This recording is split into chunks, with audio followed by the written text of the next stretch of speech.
Welcome to Daily English Room. Today's topic is social media. Let's begin with introducing yourselves. Hi, I'm Dan. I'm 28 and I work as a software engineer in China. I'm passionate about technology and I'm learning English to advance my career. Hello, my name is Amira.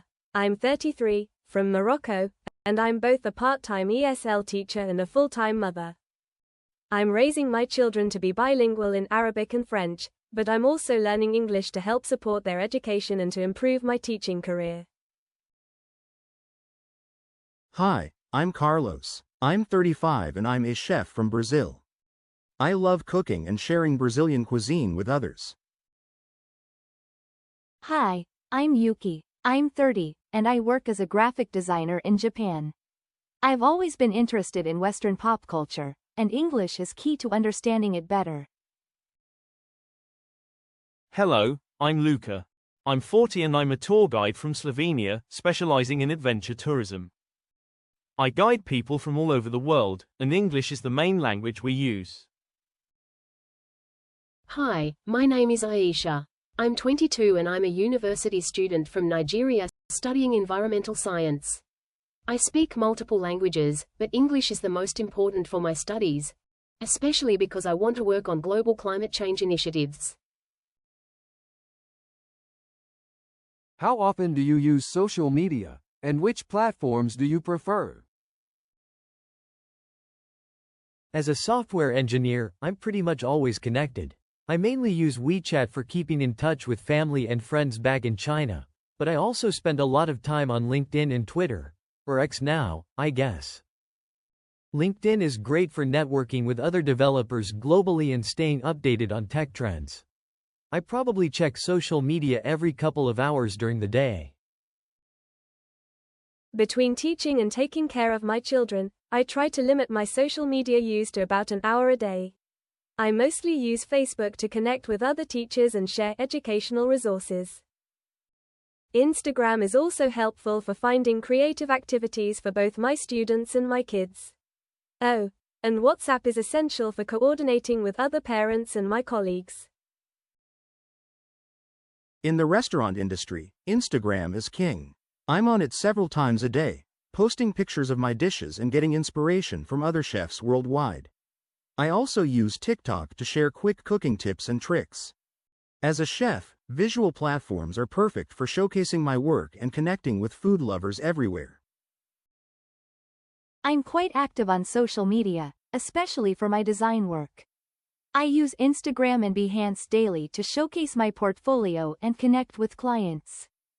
Pinterest is another platform I can't live without.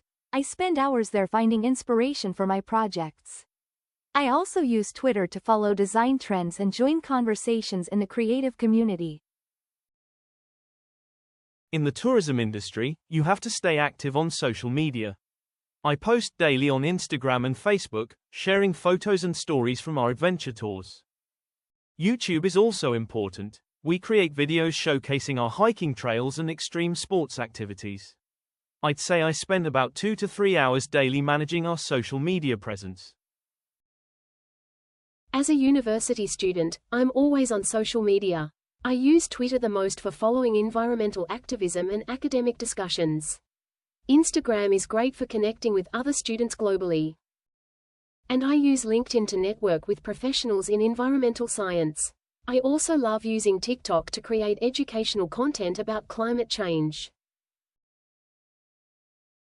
When did you start using social media?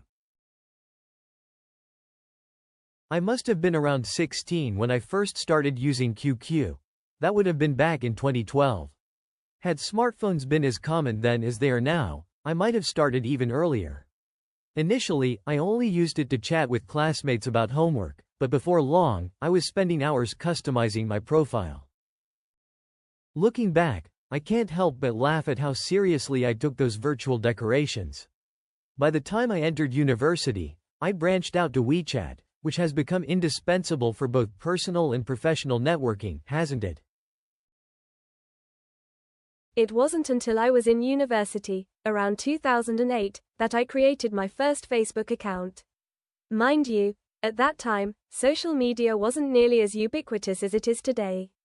I remember being quite hesitant about it. Had my friends not insisted, I might not have joined at all. What's particularly interesting is how my usage has evolved over the years. Whereas I once used it purely for socializing, these days it's become an invaluable tool for connecting with other educators. That said, I do sometimes miss the simplicity of those early days. Let me think. I believe it was in 2010, when I was already working as a junior chef. A colleague convinced me to join Facebook, saying it would be good for networking. Little did I know that social media would become so crucial in the culinary world. At first, I barely used it. I might post once a month, if at all. However, by 2015, not only was I actively sharing my dishes on Instagram, but I'd also started building a following.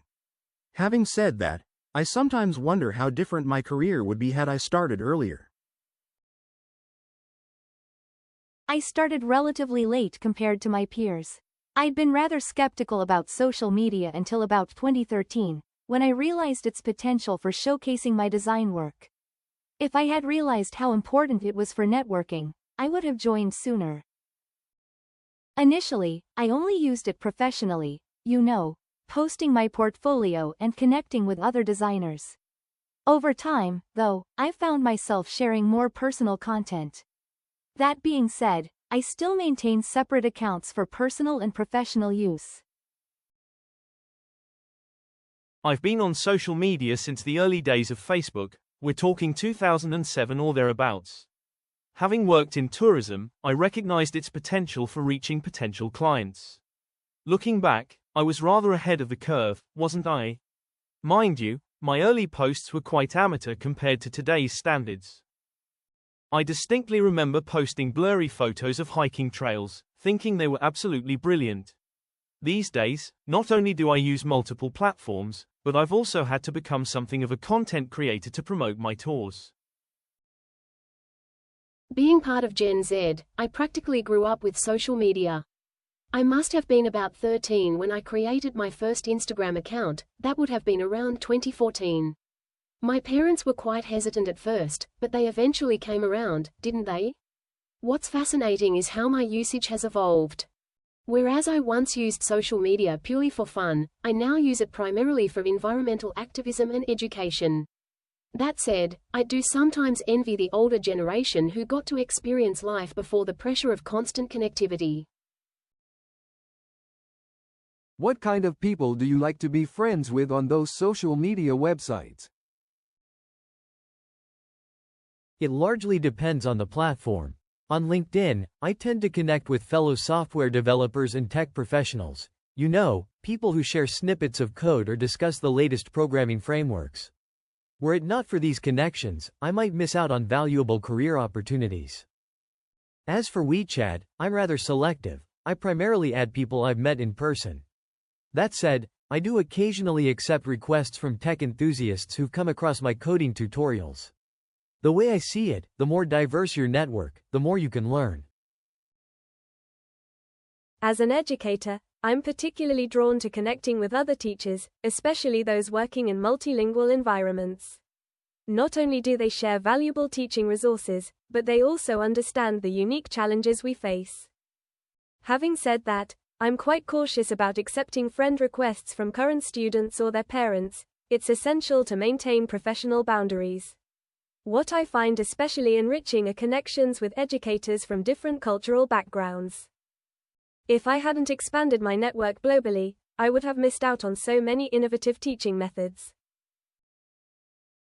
In my line of work, networking is crucial, so I tend to connect with other chefs, food critics, and culinary enthusiasts. Mind you, I'm not just interested in professional contacts. I particularly enjoy following home cooks who experiment with Brazilian cuisine. If I limited myself to professional chefs, I could miss out on some truly creative recipe adaptations. That being said, I do have one rule. I only connect with people who are passionate about food. There's nothing better than scrolling through a feed full of mouthwatering dishes. Being a graphic designer, I'm naturally inclined to connect with other creatives. You know, the type of people who aren't afraid to think outside the box and push artistic boundaries. Having said that, I've found that some of my most inspiring connections aren't designers at all. They might be musicians, writers, or even scientists. What matters most to me is that they bring a unique perspective to the table. Funny enough, if you had asked me this question a few years ago, I would have given you a completely different answer. I used to be much more focused on industry-specific networking. In the tourism industry, it's beneficial to cast a wide net, wouldn't you agree? I particularly enjoy connecting with adventure enthusiasts and fellow tour guides from around the world. Not only do they provide valuable insights into different markets, but they also share stunning photos that inspire new tour ideas. That said, I'm also quite keen on following locals who know all the hidden gems in their areas. Were it not for these connections, I might never have discovered some of the most unique spots I now include in my tours. As an environmental science student and activist, I'm especially interested in connecting with like-minded individuals who are passionate about sustainability and climate action. However, I've learned that it's equally important to engage with people who might not share my views entirely. After all, echo chambers don't lead to productive discussions. What I find particularly valuable are connections with both experts in the field and ordinary people taking small steps towards sustainability. Having said that, I do tend to avoid those who spread misinformation about environmental issues. Life's too short for that. Is there anything you don't like about social media? From a technical perspective, I have several concerns about social media platforms. What troubles me most is the way they handle user data. I mean, had users known the extent of data collection initially, they might have thought twice about signing up. Not only do these platforms track our online behavior, but they also use sophisticated algorithms to keep us engaged for as long as possible. As someone who understands the technology behind it, I can't help but worry about the privacy implications. That said, what particularly frustrates me is how these platforms seem to prioritize engagement over user well-being. Where do I begin? As an educator, I'm particularly concerned about the impact social media has on my students' attention spans. You see, they've grown accustomed to consuming bite-sized content, haven't they? What's more, I've noticed an increasing pressure on young people to present a perfect image online. Were it not for social media, I believe many of my students would feel less anxious about their appearances and achievements. Having said that, what bothers me most is how social media can sometimes replace genuine human connection. I mean, there's no substitute for real-world interactions. In the culinary world, social media has created somewhat unrealistic expectations. You know how it is. Every dish has to be Instagram-worthy, doesn't it? Had this pressure not existed, I believe we'd see more focus on taste and less on appearance. What particularly irritates me is the way social media has shortened people's attention spans. These days, rather than appreciating the dining experience, many customers seem more concerned about capturing the perfect photo of their meal. That being said, what I find most problematic is how social media can spread misinformation about food and nutrition. Some of the viral cooking hacks I've seen are not just impractical, but potentially dangerous. As a designer, I have quite a few grievances with social media. First and foremost, the constant pressure to produce content can be overwhelming. It's as if we're all trapped in this never-ending cycle of creation and consumption. What's particularly frustrating is how social media algorithms tend to favor quantity over quality. If the platforms had been designed differently, maybe we'd see more thoughtful, creative content. Moreover, I can't help but notice how social media has homogenized design trends. These days, it seems everyone is copying whatever is popular, rather than developing their unique style. In the tourism industry, social media has created some significant challenges. What particularly concerns me is the way certain locations have become overcrowded due to viral posts. You see, when a spot becomes popular on Instagram, it can quickly be overwhelmed by visitors seeking the perfect photo opportunity. Not only does this impact the local environment, but it also affects the experience for everyone, doesn't it? Having said that, what I find equally troubling is how social media often presents an unrealistic version of travel.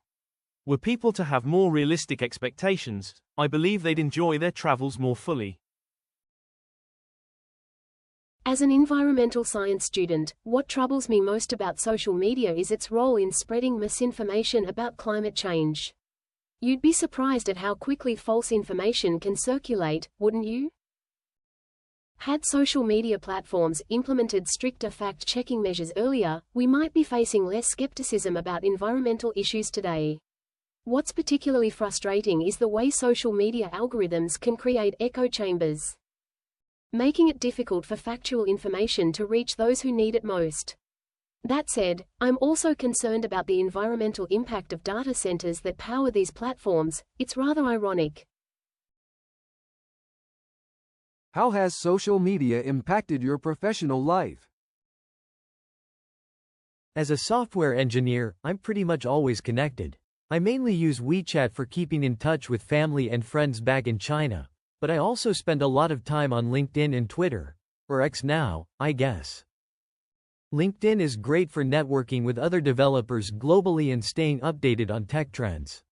I probably check social media every couple of hours during the day. It's transformed my teaching methods completely. I use social media to find innovative teaching resources and connect with educators globally. It's helped me introduce more interactive elements to my lessons. I've also built a supportive network of other ESL teachers who share similar challenges in teaching English to young learners. It's been a game changer for my career as a chef. Through social media, I've been able to showcase Brazilian cuisine to a global audience. I've received invitations to guest chef at restaurants abroad and even landed a few consulting gigs. It's also great for staying current with food trends and getting instant feedback on my new dishes. As a graphic designer, social media has been absolutely transformative for my career. Pinterest and Instagram serve as my digital portfolio, allowing me to showcase my work to potential clients globally. I've actually secured several international projects through my social media presence. However, it can be quite demanding to constantly create content and maintain an active online presence. Social media has revolutionized how I promote my tour guide services. It's become our main marketing tool. We rarely use traditional advertising anymore. Thanks to our social media presence, we've attracted clients from all over the world. It's also great for staying in touch with past clients who often become repeat customers. For me, social media has opened doors to global opportunities in environmental science. I've connected with researchers and activists worldwide, found internship opportunities, and even crowdfunded my participation in an international climate conference. It's also helped me raise awareness about environmental issues in Nigeria to a global audience. Do you think social media has more positive or negative effects on society? That's an interesting question. From a tech perspective, I see both sides. Social media has revolutionized how we connect and share information, making the world feel smaller. However, as someone who works in software development, I'm also aware of the addictive nature of these platforms and privacy concerns. I think the key is to use social media mindfully and to understand that what we see online isn't always reality. As both a teacher and a mother, I have mixed feelings. Social media has opened up incredible educational opportunities. My students can practice English with peers worldwide, and there are countless free resources available. However, I worry about cyberbullying and the pressure young people face to present perfect lives online. I try to teach both my students and my children to use social media responsibly and to value real-world connections. In my opinion, it's mostly positive, especially for small businesses like restaurants. Social media has democratized marketing. You don't need a huge budget to reach customers anymore. But I've seen colleagues become obsessed with getting the perfect food photo instead of focusing on taste. There's also the issue of unrealistic expectations. Not every dish can look Instagram-worthy, and that's okay. As a designer, I see social media as a double-edged sword. It's amazing for creativity and inspiration, and it's connected me with a global community of artists. But there's immense pressure to constantly produce and share content. I've noticed that many people, including myself sometimes, create work for social media appeal rather than artistic value. We need to find a better balance.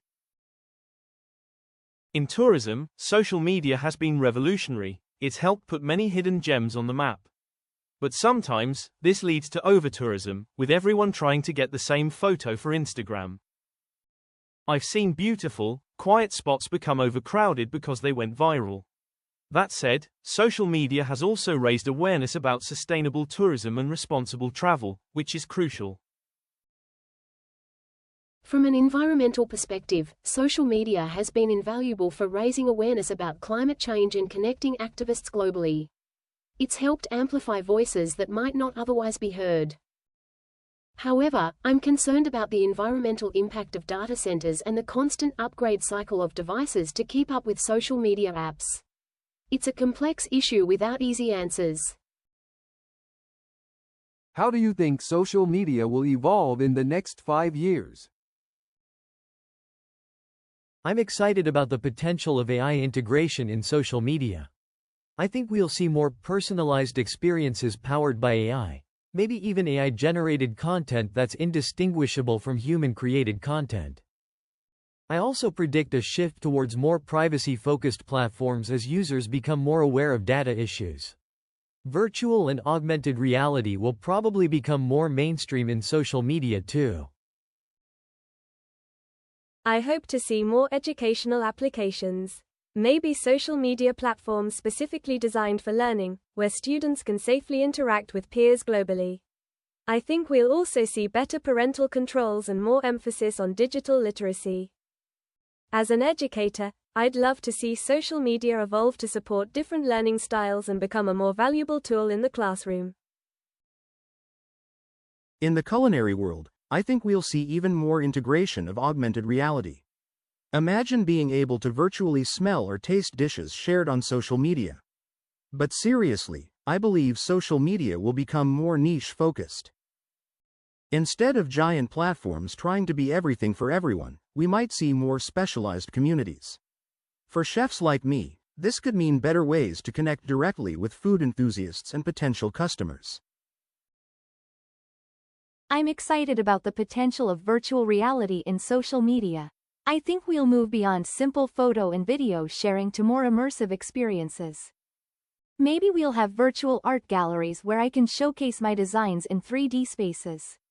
But I also hope we'll see more features focused on genuine connection and creativity, rather than just chasing likes and followers. I predict social media will become more integrated with real-world experiences. In tourism, we might see platforms that can instantly connect travelers with local guides like myself, or apps that create personalized itineraries based on your social media interests. I also think there will be more emphasis on authentic, unfiltered content as people tire of overly curated feeds.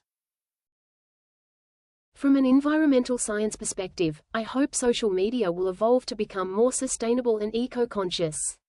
We might see platforms that incentivize and gamify environmental activism, or better ways to organize and coordinate climate action.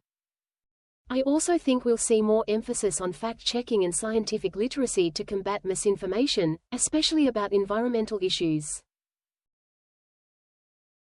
How has social media changed the way you communicate with people from different cultures? Working in tech, social media has been incredible for collaborating with developers globally. It's taught me to be more aware of different communication styles. For example, I've learned that what's considered normal work hours in China might be completely different in Europe or America. I've also gotten better at explaining things clearly and avoiding idioms that might not translate well. Sometimes I use emoji to bridge the language gap. They're like a universal language in tech. It's been eye-opening. As a teacher, I connect with educators worldwide, and we share teaching methods that reflect our different cultures. I've learned to be more mindful of cultural sensitivities when posting content. For instance, what's considered appropriate classroom behavior in Morocco might be different in other countries. These cultural exchanges have made me a better teacher and helped my students understand diversity better. Food is universal, but how we talk about it isn't. Social media has taught me to explain Brazilian cuisine in ways that make sense to people from different cultures. I've learned to provide context for ingredients that might be unfamiliar to others. It's also fascinating to see how different cultures react to the same dish. What's comfort food in Brazil might be exotic and exciting to someone in Japan. As a graphic designer, visual communication is my strength, but social media has pushed me to adapt my design style for global audiences. I've learned that color symbolism varies across cultures. What means good luck in Japan might mean something completely different elsewhere. I now create designs that can speak to multiple cultures simultaneously, which has been an exciting challenge. In tourism, cultural understanding is crucial. Social media has helped me tailor my tour descriptions for different audiences. I've learned that what Americans find thrilling might be everyday for Europeans, or vice versa. I also use social media to learn about cultural etiquette from my potential clients' countries, which helps me provide better, more culturally sensitive experiences. Environmental issues affect everyone, but how they're understood varies culturally. Social media has taught me to frame climate discussions differently depending on my audience. It's also shown me how environmental activism looks different across cultures, which has broadened my perspective significantly. I've learned to use local examples and contexts when discussing global environmental problems. What's the most surprising opportunity you've gotten through social media? A bug I fixed and posted about on Twitter caught the attention of a major tech company. They reached out and invited me to speak at their developer conference. It was surreal, from a simple code snippet shared online to presenting in front of hundreds of developers. This experience really showed me the power of sharing your work, even if you think it's nothing special. Through a Facebook group for ESL teachers, I was invited to co-author a textbook. A publisher saw my posts about teaching methods for bilingual children and reached out. Now, my experiences teaching in Morocco are helping teachers worldwide. It's amazing how sharing classroom tips led to such a significant opportunity. An Instagram reel of me making feijoada went viral and caught the attention of a TV producer. Next thing I knew, I was featuring in a documentary about traditional Brazilian cooking. The really surprising part? The documentary was for a Japanese TV channel. Now I have fans in Japan who want to learn about Brazilian cuisine. Definitely wasn't expecting that when I posted the video. A design I posted on Instagram was spotted by my favorite music artist. They commissioned me to create their album cover art. It was a dream come true. I'd been a fan for years, and suddenly I was collaborating with them. The project led to more music industry work, opening up a whole new career path I hadn't even considered before. A Twitter thread I wrote about responsible adventure tourism caught the attention of a major environmental organization. They invited me to consult on developing sustainable tourism guidelines for protected areas. What started as a simple share of my thoughts turned into a chance to impact tourism policies nationwide. My TikTok video about local conservation efforts went viral and led to a scholarship opportunity. A university in Canada saw my content and offered me a chance to join their environmental science program for a semester as an exchange student. I never imagined my social media activism would lead to international academic opportunities. How do you manage your time on social media to stay productive? I use time management apps to control my social media use. I've actually coded a small program that blocks social media during my peak coding hours. I also use the Pomodoro technique, 25 minutes of focused work, then 5 minutes for social media. For professional platforms like LinkedIn, I schedule specific times, usually during lunch breaks, to engage and network.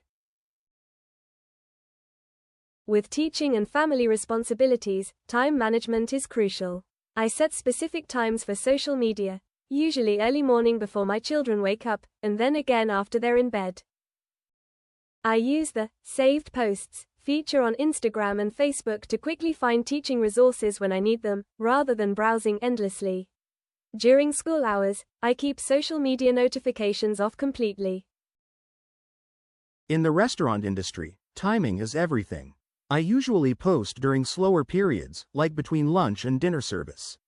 I batch create content on my days off, taking photos of multiple dishes at once and scheduling posts for the week. I've also trained one of my sous chefs to help manage our restaurant's social media, which shares the workload. I treat social media like any other design project, with structure and intention. I use scheduling tools to post my work at optimal times, and I set strict limits for scrolling. I've organized my Instagram feed to follow only accounts that inspire my work. One trick I love is using my phone's grayscale mode when I need to check social media but don't want to get distracted by colorful content. During peak tourist season, I have to be very disciplined. I dedicate 1 hour in the morning to respond to social media inquiries and another hour in the evening to post content from the day's tours. I use templates for common responses to save time, and I have a content calendar for posting regularly without having to think about it too much during busy periods. As a student, I need to balance social media with my studies. I use the focus mode on my phone during lectures and study sessions. I've created different lists on Twitter, one for environmental news and another for fun, so I can quickly find what I need without getting sidetracked. I also use weekends to schedule my educational content for the upcoming week. What advice would you give to someone just starting to use social media professionally?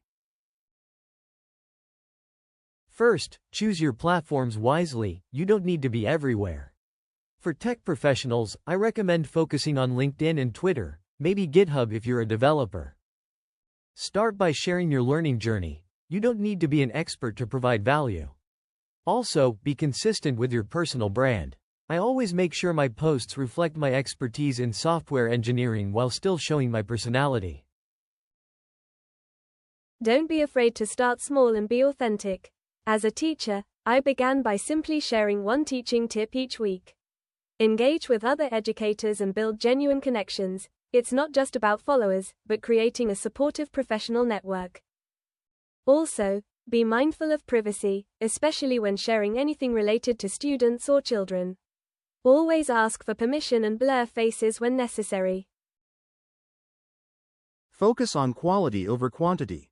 When I started sharing my culinary journey, I wasn't posting every day, but I made sure each post was meaningful. Show your process, not just the final result. People love seeing the story behind the dish.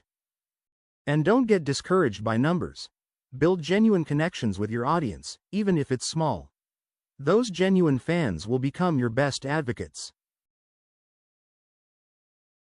Be patient and find your unique voice. When I started sharing my designs, I was too focused on copying popular styles. Once I started sharing my authentic work, even if it wasn't trendy, I found my true audience. Also, treat your social media presence like a portfolio. Be professional, but don't be afraid to show your personality. And always give credit when you're inspired by someone else's work. Start by clearly defining your niche. In tourism, I focused specifically on adventure travel in Slovenia, which helped me stand out. Document everything. You never know what might interest your audience. Also, learn basic photography skills. In any visual industry, good photos make a huge difference. Finally, be responsive and engage with your audience. Social media should be social. My advice would be to stay true to your message while being open to evolving.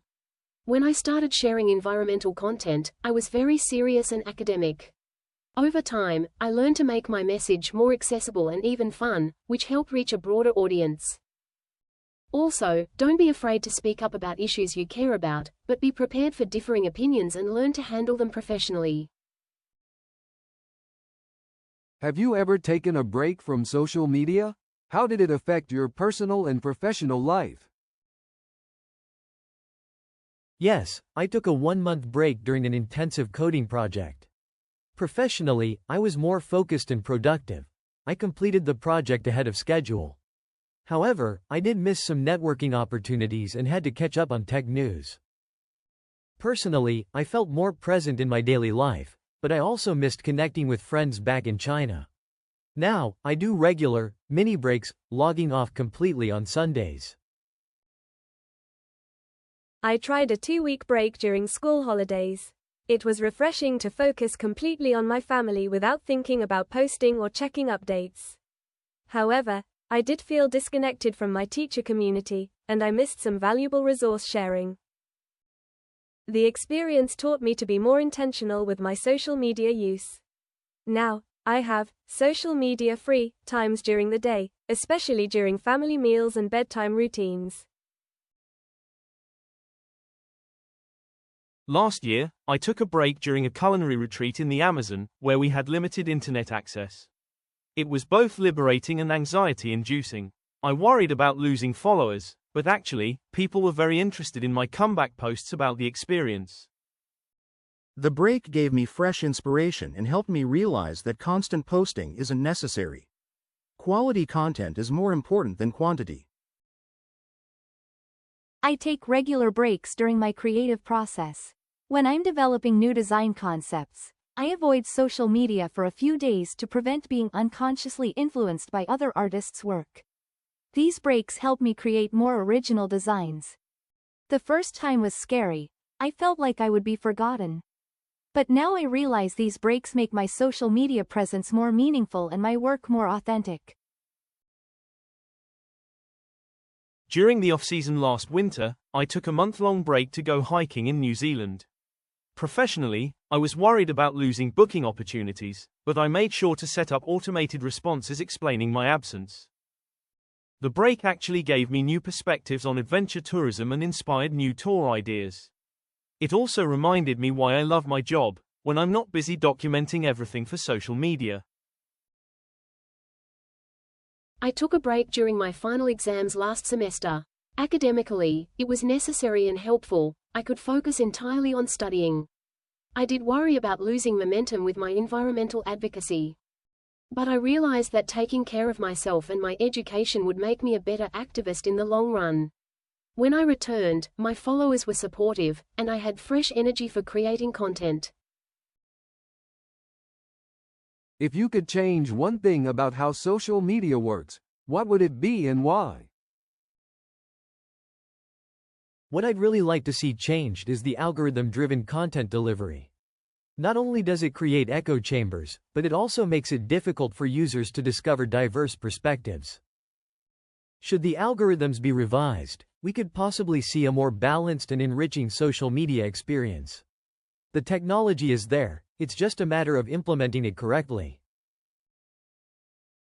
I've been thinking about this quite a lot lately. Were I in charge of social media platforms, I would prioritize educational content over viral trends. Despite the many benefits social media offers, it tends to promote superficial content rather than substantive material. By the time my students finish scrolling through their feeds, they could have learned something valuable instead of just being entertained. Should I have the power to change social media, I would focus on authenticity. You see, in the culinary world, we've become obsessed with appearance rather than taste. Had there been less pressure to create picture-perfect dishes, chefs might feel more inclined to showcase realistic, everyday cooking.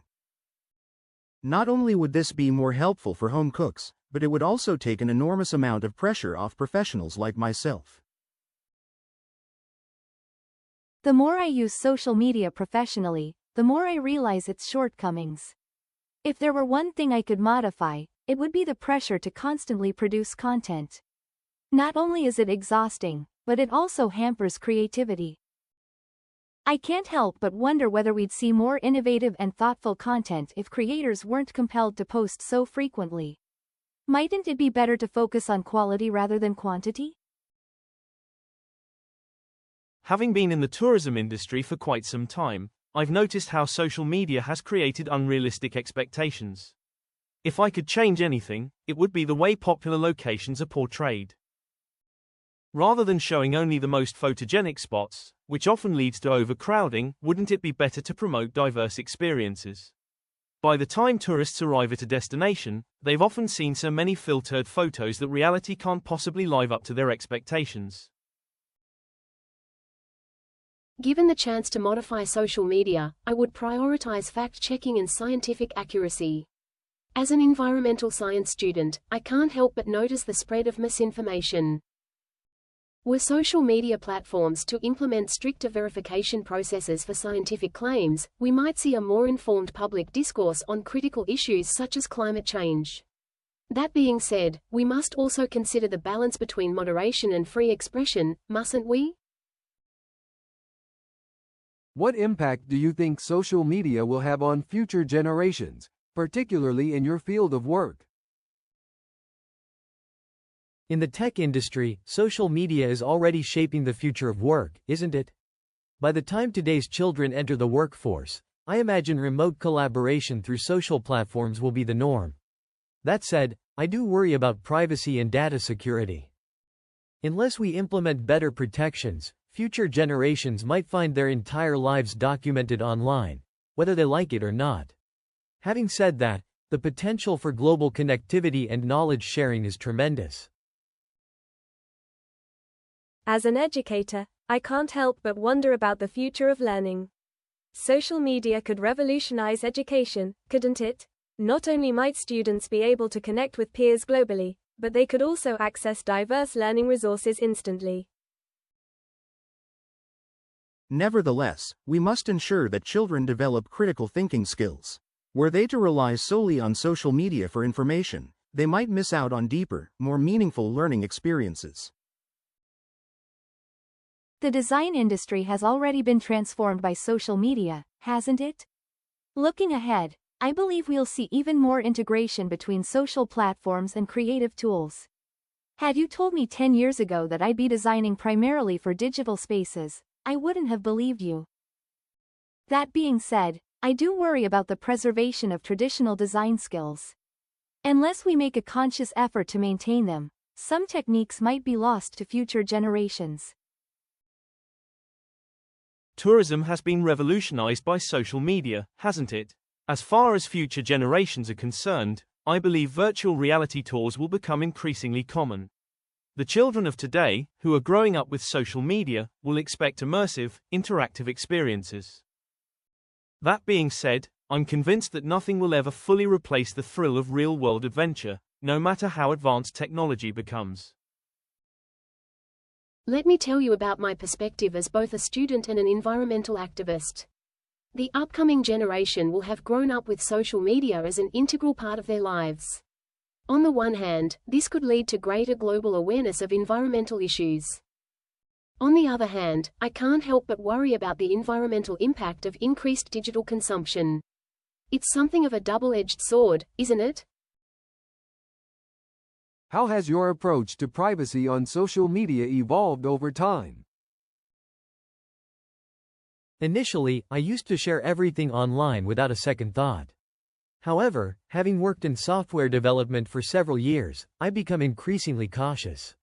Not only do I now use robust privacy settings, but I also regularly audit my digital footprint.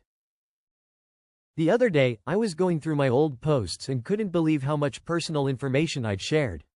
If anyone was interested in my data, they could have easily accessed it. Before I became a teacher, I hardly gave privacy a second thought. Since then, my approach has changed dramatically. Given that I work with children, I have to be extremely careful about what I post. Whereas I used to share classroom photos freely, I now ensure that no student can be identified in any of my posts. Furthermore, I've had to educate parents about the importance of digital privacy. It's become part of my role as an educator. In the restaurant business, there's a fine line between sharing and oversharing, isn't there?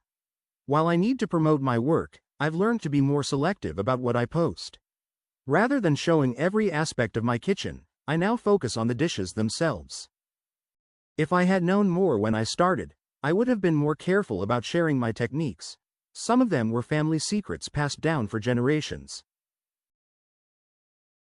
When I first started using social media as a designer, I would share every sketch and concept without hesitation.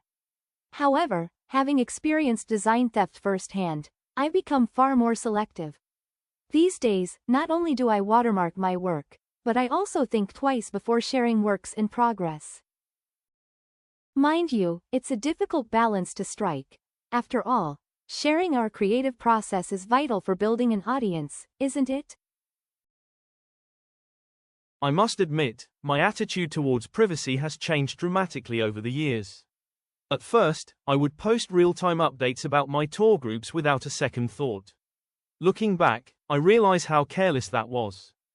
Nowadays, not only do I seek permission before sharing photos of clients, but I also avoid disclosing specific locations of sensitive environmental sites.